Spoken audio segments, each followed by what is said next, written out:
जय किसान दोस्तों, आपका चैनल में स्वागत है। दोस्तों, क्या आप चंदन के पौधे लगाने की सोच रहे हैं? इससे मोटी कमाई होती है। इसके बारे में कुछ जानकारियां हैं तो आप भी जान लें, हो सकता है आपके काम आ जाए। लेकिन इससे पहले अगर आप चैनल को सब्सक्राइब नहीं किए हैं दोस्तों तो अवश्य कर दें। साथ ही साथ दोस्तों बेल आइकन की घंटी को जरूर दबाएं और दोस्तों लाइक व शेयर भी करें। दोस्तों, मात्र 1 एकड़ में 4 करोड़ 80 लाख रुपए तक की मोटी कमाई करने वाले चंदन की खेती किसानों के लिए कामधेनु साबित हो रही है। इसकी खास तरह की खुशबू और इसके औषधि गुणों के कारण भी इसकी पूरी दुनिया में भारी डिमांड है। सफ़ेद चंदन किसानों के लिए धन वर्षा करने वाले कामधेनु साबित हो रहा है। इसकी लकड़ी 10,000 रुपये प्रति किलो है। पूरी दुनिया की दवा एवं सौंदर्य प्रसाधन निर्माता कंपनियों में भारी डिमांड के कारण इसकी मांग और इसका भाव आसमान छू रहा है। दोस्तों, देश में चंदन की खेती मुख्य रूप से केरल और कर्नाटक में है, लेकिन अन्य राज्यों में भी इसके ट्रायल हो रहे हैं। केरल कर्नाटक के अलावा दोस्तों पंजाब, उड़ीसा, महाराष्ट्र, मध्य प्रदेश, राजस्थान में भी इसका खेती होने लगी है, यानी कि इसकी पेड़ लोग किसान भाई लगाने लगे हैं। स्पष्ट है कि पंजाब में चंदन की खेती की अपार संभावनाएं हैं। चंदन की व्यावसायिक खेती की जा सकती है और रूटीन फसलें पैदा करने के साथ साथ किसान भाई अपने खेतों के चारों ओर बाड़ पे यानी कि मेड़ पर भी आप प्रति एकड़ लगभग 80 पौधे लगा सकते हैं और इससे अपनी आमदनी बढ़ा सकते हैं। चंदन के पौधे और चंदन की लकड़ी, चंदन का पेड़ पहाड़ी और रेगिस्तानी प्रदेशों में भी लगाया जा सकता है। इसकी खेती सभी तरह की मिट्टी में हो सकती है, लेकिन रेतीली मिट्टी, चिकनी मिट्टी, लाल मिट्टी, काली दानेदार मिट्टी चंदन के पौधे के लिए ज़्यादा उपयुक्त होती है। चंदन की खेती वैसे हर जगह पर नहीं करें जहाँ पर पानी का जमाव होता है, बर्फ़ गिरती है, रेत भरी मिट्टी है। इसके अलावा तीव्र ठंड चंदन के लिए उपयुक्त नहीं है।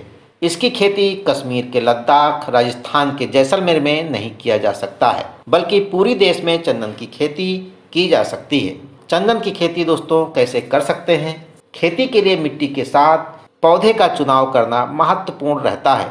सफ़ेद चंदन की 375 पौधे 1 एकड़ में लगाया जा सकता है। चंदन की पौधों में ज़्यादा पानी नहीं लगता है, इसके लिए खेत में मेड़ बनाकर रोपाई करनी चाहिए। इसके लिए मेड़ से मेड़ की दूरी 10 फुट और मेड़ के ऊपर जो पौधे से पौधे की दूरी है वो 12 फुट होनी चाहिए। चंदन की पेड़ अकेले नहीं लगाया जा सकता है।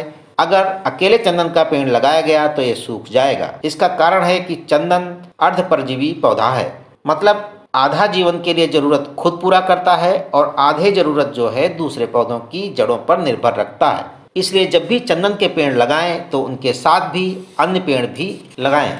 एक बात का ख्याल रखना है कि चंदन के कुछ खास पौधे अगर उनके साथ हैं तो चंदन का विकास ज़्यादा अच्छा होता है, जैसे कि नीम, मीठी नीम, सहजन और लाल चंदा इत्यादि। इसलिए 1 एकड़ में 375 चंदन के पौधे लगाने के साथ ही जरूरी है, जैसे कि अगर प्राथमिक आपका चंदन का 375 पौधा है तो लाल चंदन 125, कैजुराइना 125, देसी नीम 125, सेकेंडरी होस्ट 750, मीठी नीम 375 और सहजन 375।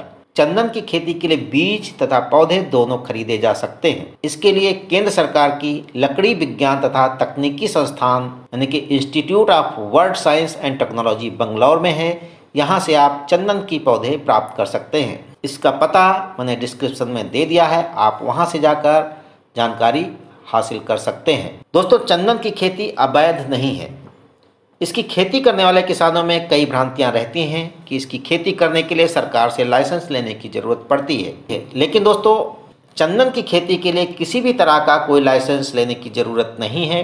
केवल पेड़ की कटाई के समय राज्य वन विभाग से जो नो ऑब्जेक्शन सर्टिफिकेट लेना होगा, जो आसानी से मिल जाता है। और इसके लिए तो आप अगर आम के पौधे काटते हैं तो उसमें भी नो ऑब्जेक्शन लेना पड़ता है, ऐसे इसमें भी नो ऑब्जेक्शन लेने की ज़रूरत होती है।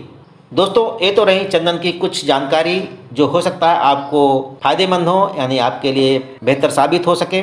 लेकिन दोस्तों, अभी तक आपने चैनल को सब्सक्राइब नहीं किया तो अवश्य कर दें। साथ ही साथ दोस्तों लाइक व शेयर भी करें। जय किसान दोस्तों।